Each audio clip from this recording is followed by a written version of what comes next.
Guys, magandang tanghali. Ako po yung nagsaing ng mais, pure mais na bigas. Ganito po pagsaing ng bigas na mais, magpapakulo ng tubig, pagkulo niya, saka ilalagay ang mais.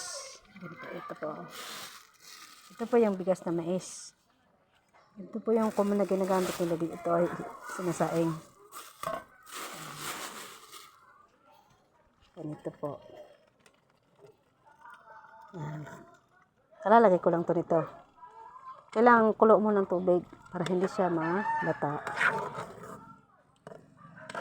Ako ay nag-aray din dito ng tubig na mainit. Baka pag kulang, mag-a-add ako. Parang kulang yata.